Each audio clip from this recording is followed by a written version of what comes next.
Teach your children three things: love for your Prophet, love for his family, love for Quran reciters. Teach your children three things: love for your Prophet, love for his family, love for Quran reciters. Alhamdulillahi Rabbil Alameen, wassalatu wassalamu ala Sayyidil Anbiya'i wal Mursaleen. Amma ba'd, fa'a'udhu billahi minash shaitanir rajeem. Bismillahir Rahmanir Rahim. My dear respected viewers of Madani Channel, children are a precious gift of Allah Tabarak wa Ta'ala. We being parents, we need to upbring them according to the teachings of Islam, and we need to do better parenting. We can teach them those ethics where they can become good, civilized citizens of society. To do this, we need to teach them manners, etiquettes. We need to tell them how to control their anger. We need to tell them how can they better their education, how can they become better citizens, and inshallah play a vital role in society where they're living in. This is the program, Alhamdulillah, Parenting Skills. This tells us and teaches us, advises us how can we do better parenting. We've got a professional Dr. Zirek Attari with us who will inshallah guide us and advise us.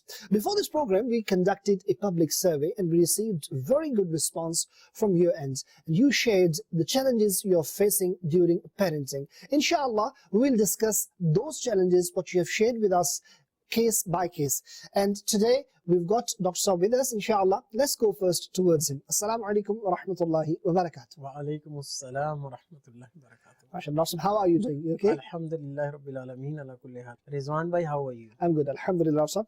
Jazakallah, thank you so much once again for giving us your precious time. Dr. Saab, we've got some responses. And parents, mashallah, they have shared with us the challenges they're facing. And this is a really very positive sign that their interaction is with us, inshallah. And we can definitely help those parents they are seeking an advice. The very first case today in this episode I would like to share, that is a boy and age is 9 years. There's no physical illness and no mental health illness. And the problem they are facing, like the parents they're facing, that he's too much into games and he is not obeying, he's not praying, and the parents they're saying we have to tell same thing 10 times to the child. This is also an issue they're facing. And as far as the regular medication is concerned, he's not taking any regular medication, whereas family history is concerned, they have written yes, and they mentioned uncle has epilepsy. So what do you think onto this particular case? Okay, this is an interesting mix, and again very common. Those who are parents, they will agree that the children into games, the age of this child is 9 years of age, so into games, not praying, and have to tell same thing 10 times. Let me first of all come to this, that have to tell same thing 10 times.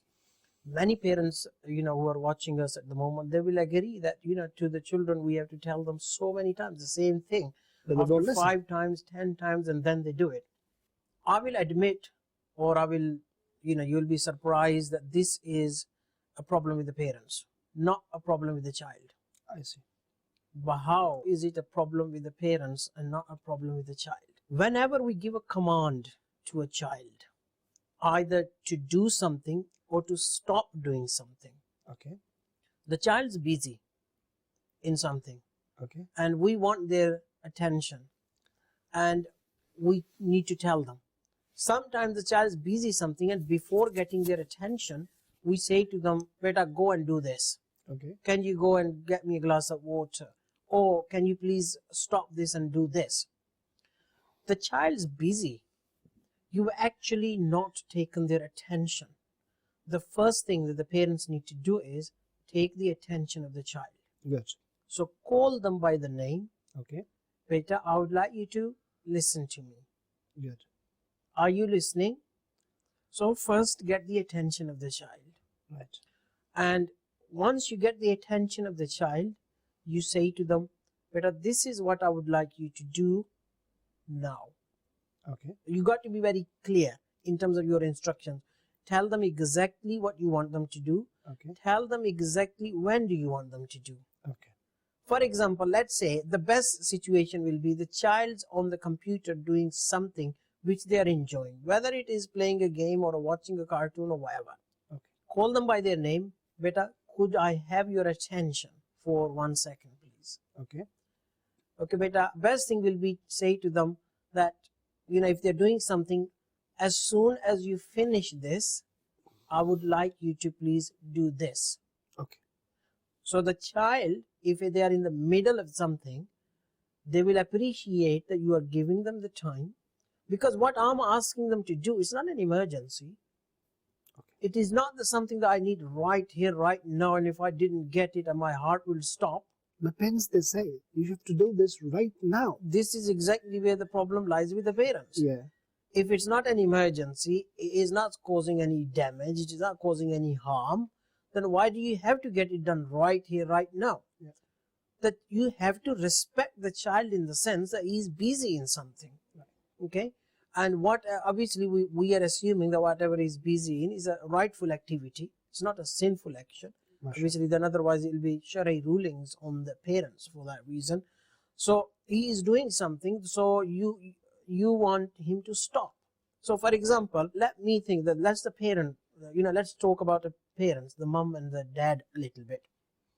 I'm busy with something, and obviously my bachon ki ammi says, can you stop this and do this right now? What are the chances that I will do that right now? Very low. Because I may be doing something important, and most of the time what happens, give me a few minutes, let me finish this, I'll do it.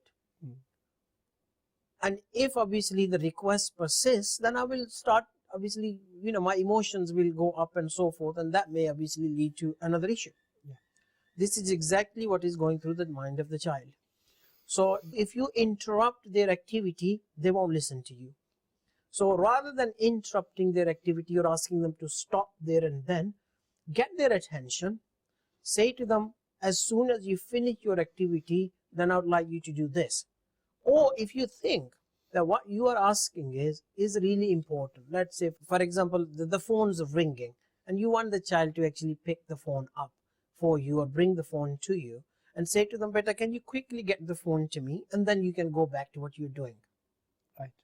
So the child actually understands that this is something quickly I need to do, there's an end to it, and then I can go back. Because children will always be busy in something.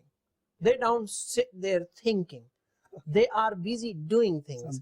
Whatever it is, they are busy in doing things. So get the attention of the child. Either, most importantly, ask them to, when they finish their whatever they're doing, then do it. And then obviously, or if it is important, say to them, quickly do this and then you can go back. That's the one thing, is that we don't get the attention. Number two, most of the time our instructions are not clear. So it is extremely important. Well, what do I mean by instructions not being clear?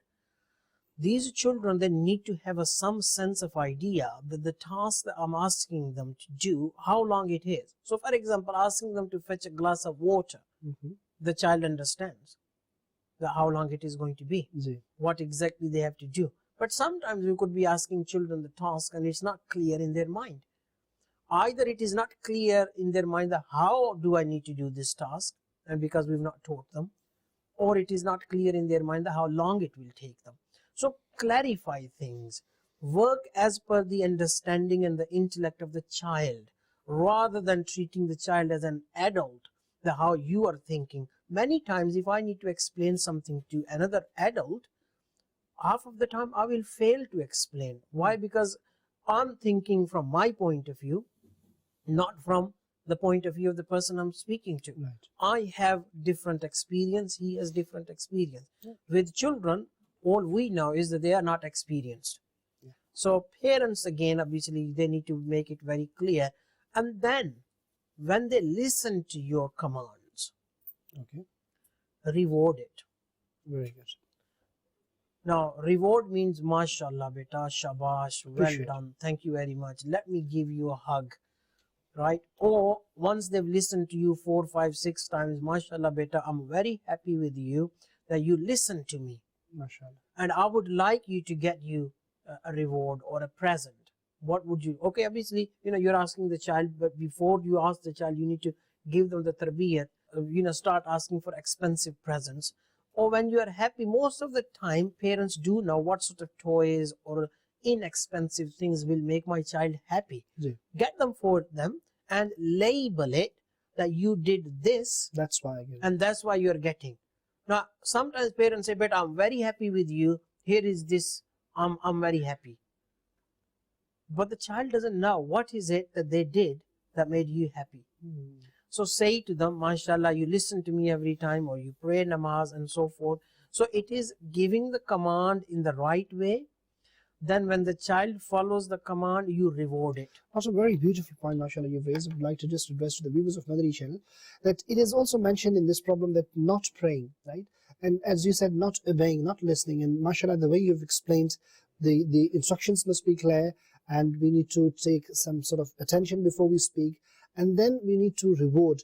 A beautiful waqia of Sayyidina Ganja Shakar rahmatullahi ta'ala alayh, right? The mother, she used to tell that if you pray, that you will get sugar, right? And Allahu Akbar, then this was a reward, a kind of reward. And she used to put that underneath the musalla, the prayer mat. And after he would finish salah, after he would finish, he would get that reward. And one day she forgot. Allahu Akbar. Now she thought that my son would offer salah, but he will not get shakar or sugar there. But he likes to eat, and I have told him that you will get this reward. Allahu Akbar. She raises her hands in the court of Allah Tabarak wa Ta'ala. Ya Allah, I was doing it for your sake. I was just doing it so that he becomes namazi. He prays. Allahu Akbar. Dear respected viewers of Madani Channel, do you know that when the child finishes his salah, Ganja Shakar rahmatullahi ta'ala alayh, he gets the same sugar what he used to get. Allahu Akbar. When the mother, she comes and she asks that, did you pray? Allahu Akbar. And did you get what you normally get? He said, yes, but today the taste was very different. Allahu Akbar. Dear respected viewers of Madani Channel, this is how our pious predecessors, they used to do tarbiyah, and they used to give rewards. What today's psychology or today's modern science is telling, that we have to reward to the children. And what do you think, Dr. on this? Oh, absolutely beautiful point. And I'd like to bring in one of the practice of Shaykh Tariqat Amir al-Sunnah. What his practice is that, let's say for example, if he's going to give a sweet to a child, he's going to give the sweet, a biscuit, let's say for example. But what Amir al-Sunnah does, what I have been told, is that he will say to the child, if the child is young, a little one, say Allah, and if the child says Allah, he will give the biscuit. So what the child is feeling is that he's getting rewarded for saying Allah. And by nature, this child will then say Allah again to be rewarded. Now, obviously, initially you need the reward once it becomes a habit. Now, the other thing, flip side of the coin in this is that the child does not listen. Okay, you got the attention, you made your command very clear, you associated with the reward, but the child does not develop the habit of listening. Okay. So now what happens is the sanctions bit, that there has to be a consequence of not listening. Okay, and this consequence has to be agreed in advance, not at the time. For example, the child sitting on the computer, they're doing whatever they're doing, which is allowed by Sharia, and the parent says, beta, can you do this? Can you pray namaz? Let's say, can you pray namaz? If you don't pray namaz, I'll take the computer away from you. Which is, in this case, what the parents are doing is they're taking the games away and shouting loudly. Now, taking away the things there and then, or shouting loudly, they are both wrong solutions in this particular case. Right. You have to have an agreement beforehand. Okay. We'll come to the games shortly. But let's say that the child, you ask them to pray namaz, but they keep busy. Now, before this problem comes, you will sit with the child. You've seen it happen once or twice. Let it pass. Okay. Later on, say to them, okay, beta, we'll make a rule now. I would like you to pray your namaz punctually. I will reward you if you pray namaz. But if you don't listen to me and don't pray the namaz, there will be consequence. So, for example, one of the sanctions that works very beautiful with children is taking away their privileges. So in this particular case, we can say to the child, if you don't pray your namaz, that day you will not play with your game. Right. He will throw a tantrum, but in the previous episode, we discussed about tantrum. Although he's a bit old to throw a tantrum. Tantrum does mean that he will get angry, upset, or he will try to, get his own way. But again, it has to be agreed, and obviously you have to, understand his emotions and explain as well. So this is what you can say, that okay, if you don't listen to me or if you don't pray your namaz, there will be a sanction, and the sanction will be that we will take your, here there is a term that is used, will ground you. Okay. So ground means that you will not do what you normally enjoy doing. So whether it is 15 minutes, your screen time will be gone for 10 minutes or 15 minutes. So when the child understands that there is a reward for doing something and there is a sanction, or maybe detention at schools, detention at schools or madrasas and so forth, and there is a consequence of not following the command, then after a few times when we follow through our rules and regulations, then the child will actually improve. The problem is that we set our own rules and we don't follow them. We want our way. And we want our way. We don't follow through. Make a rule when in a neutral scenario, when you are happy with the child. At that time, sit down and make a rule. If this happens, this is what you will get. If this doesn't happen, this is what would happen. And agree with them. And then follow it through every time, all the time. The other bit here is the games. Obviously, the child is addicted to the games. We did discuss about the games previously. Obviously, games is absolutely these days a normal behavior for children to be having. And I think the parents make a mistake from very early years. Okay. If you've been giving this child a mobile phone or game consoles and so on and so forth from a very young age, then it will definitely be very difficult to get this child off games. Why? Because when it was very easy at an early age, you didn't do something. Now there's no silver bullet for it. True. Now obviously it is an extremely difficult task, and this difficult task, then if we want to achieve it, our relationship with the child has to be very strong, and we have to be connected to the emotions of our child. Right. We have to be understanding the emotional needs of our child. And again, as I said, that we need to be making sure that there is nothing wrong with this child. Whether in the school environment, it could be he's being bullied at school. So rather than having a physical interaction with other children outside in the sports arena, he's sitting at home playing these games because he don't have to face all these other issues. He may, obviously, 9-year-old is too young to develop any mental health problems, but clearly there could be self-esteem. The parents may be shouting at this child, like they say that we shout at him. So this is basically going into the world of games is like a fantasy world for this child, and he doesn't want to come out of that. So whatever those reasons are for him to go into the games, you need to address those reasons and give this child a pleasant alternative, which will be obviously helping us to get him away from the games. And clearly with games, children, they can learn so much in this young age. And if they are spending their time in playing games, they are wasting their potential. They will become weak in their academic studies. They will obviously become weak in the Quran and so forth and the religious studies. Why? Because they are always talking about games, and then it will cause problems. So all in all, the parents need to have a good relationship, deliver their commands clearly, set up rules with children in advance. If the rules are not followed, then obviously there should be consequences. And when the rules are followed, give them a reward. MashaAllah, very good. My dear respected viewers of Madani Channel, Dr. has explained very well the response what we have received through a survey. I would like to address one important point, that at a very young age we give games to our children. And we think, Dr. that it is, for example, if I want to do something, like parents, especially mothers, they want to do something, they want to do cooking, and they don't want the children to come to there and disturb them. They would give games to them, okay, and they will think if we are now relaxed, or they want to do something what they want to do, and they want a little time for them, and they just give in the hands of these games. So later on they get addicted.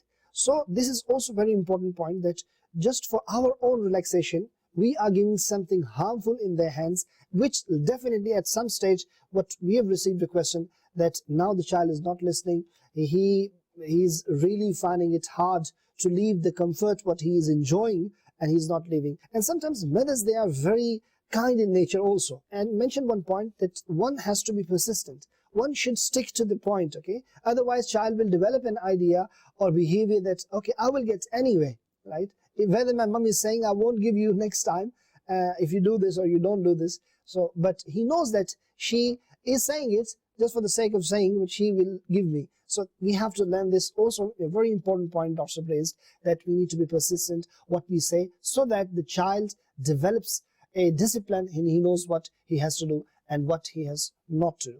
We've got another case, Dr. Let's go towards that. There's a girl now, and she's 16 years old, and physical health illness is PCOS, whereas mental health illness, depression, anxiety, no regular medications anyway. As far as problem is concerned, do not listen, truant from college, abusive, spoke to her. As far as the strategies adopted, it says that we spoke to her, gave her space and time, but this is the problem what they're facing. As far as family history is concerned, yes, mother has got some sort of family history, but what problem she has, that is not mentioned. Okay. So this is a different situation. 16-year-old girl, Islamic sister, and she's suffering from PCOS. PCOS is short term for Polycystic Ovarian Syndrome. Okay. This is a medical problem that is experienced by females, and it's fairly common. I mean, there are a number of different figures in terms of how many women suffer from it. So it could be anywhere sort of like 10% to 20% of females that who actually experience this. What is this problem? Very simply, this is a hormone problem. Okay. In our body, in very simple terms, we have male hormones and female hormones. Right. So male hormones give us our masculinity, give us a lot more facial hair, whereas female hormones, they give them different characteristics. Right. What happens with polycystic ovarian syndrome is that their body produces more of the male hormones. Okay. They do produce female hormones, but compared to a normal female, their body produces more male hormones. Okay. Now, what is the consequence of this syndrome, or what is associated with this syndrome, is that there is weight gain. The body has a lot more hair than a normal female, Okay. and this especially leads to a lot of difficulties, especially emotional difficulties, anxiety, self-esteem issues, and lots of obviously worries about the future. How will my life be, and so on and so forth. So this problem in itself can be cause of a lot of psychological issues. Okay? Understandable. Purely number one from the hormones, and number two from obviously the consequences of the disease. And clearly, like it mentions in this case, the parents have said that the child does suffer from depression and anxiety. Now in this case, I'm sure they've sought expert medical help, and although there are certain things that can be done from the medical point of view, however, it's a problem that doesn't go away, unfortunately. So this person sometimes then needs expert help from the mental health point of view. Okay. Now, those viewers who may be listening, when we say mental health, doesn't mean that someone has to be really mad per se, what the perception of the public is, that then you go and see the mental health professionals. Or they may say, no, it is my physical health problem. Why do I actually go and see the mental health professional? I'm not a psycho, I'm not mad. So there's a lot of stigma, shame or guilt associated with whenever we mention mental health problems. So a person like this who suffers from polycystic ovarian syndrome, someone who is 16, who's experiencing behavior difficulties, depression and anxiety, then one of the things that they need to do is go to the GP and tell them about these problems. The parents should share these difficulties with the GP if they've not already done so, because this child may need additional help, whether it is in terms of psychological therapies to keep their confidence levels high, or in terms of addressing the depression and the anxiety bit. And the parents need to understand this issue, that the root cause of these problems is obviously the underlying medical problem causing the psychological difficulties.